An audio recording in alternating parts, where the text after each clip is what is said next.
Brother Nagababu ఎమ్మెల్సీగా ఇటీవలే ఎన్నికైన తర్వాత కాకినాడ జిల్లా గొల్లప్రోలు మండలంలో సైతం పర్యటించారు. ముఖ్యంగా అక్కడ ప్రాథమిక ఆరోగ్య కేంద్రం, అన్న క్యాంటీన్ సైతం నాగబాబు ప్రారంభించారు.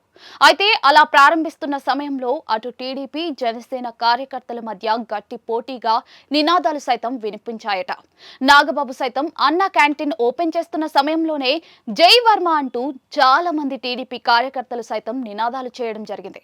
జన సైనికులు కూడా దీంతో జై జనసేన అంటూ నినాదాలు చేయడంతో ఒక్కసారిగా అక్కడ ఉద్రిక్తమైన పరిస్థితులు నెలకొన్నాయట. పిఠాపురంలో పలు నియోజకవర్గాల్లో కూడా అభివృద్ధి కార్యక్రమాలను పవన్ కళ్యాణ్ తో పాటు ఎమ్మెల్సీ నాగబాబు కూడా పలు రకాల కార్యక్రమాల్లో పాల్గొంటూ ఉన్నారు. ఇలా పాల్గొంటున్న సమయంలోనే మొదటి రోజు ఇలా చేదు అనుభవం ఎదురవ్వడం జరిగిందంటూ జనసేన కార్యకర్తలు, నేతలు తెలియజేస్తూ ఉన్నారు. ఇక అన్న క్యాంటీన్ దగ్గర వేసిన ఒక ఫ్లెక్సీలో కూడా నాగబాబు ఫోటో లేకపోవడంతో జనసేన కార్యకర్తలు నిరాశతో ఉన్నారు.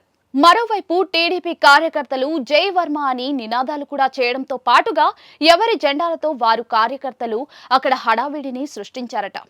ఇక నాగబాబు ప్రారంభోత్సవానికి వచ్చినప్పటికీ కూడా టీడీపీ మాజీ ఎమ్మెల్యే వర్మ కూడా అక్కడికి రాలేదు. తనకి ఆహ్వానం అందినప్పటికీ కూడా కొన్ని కారణాల చేత అక్కడికి వెళ్లలేదని విధంగా వార్తలు వినిపిస్తున్నాయి. ఎమ్మెల్సీగా ప్రమాణ స్వీకారం చేసిన తర్వాత నాగబాబు పిఠాపురంకి రావడంతో అక్కడ జనసేన నేతలు భారీగానే స్వాగతం పలికారు. ఇక కొన్ని కార్యక్రమాలు ముగించుకుని వెళుతున్న తర్వాత నాగబాబు కారు ఎక్కుతూ ఉండగా జై వర్మ, వర్మ నాయకత్వం వర్ధిల్లాలి అంటూ అక్కడ టీడీపీ కార్యకర్తలు సైతం పలు రకాల నినాదాలు చేశారు. అయితే నాగబాబు వీటన్నిటినీ పట్టించుకోకుండా వెళ్లిపోయినట్లుగా సమాచారం అందుతోంది.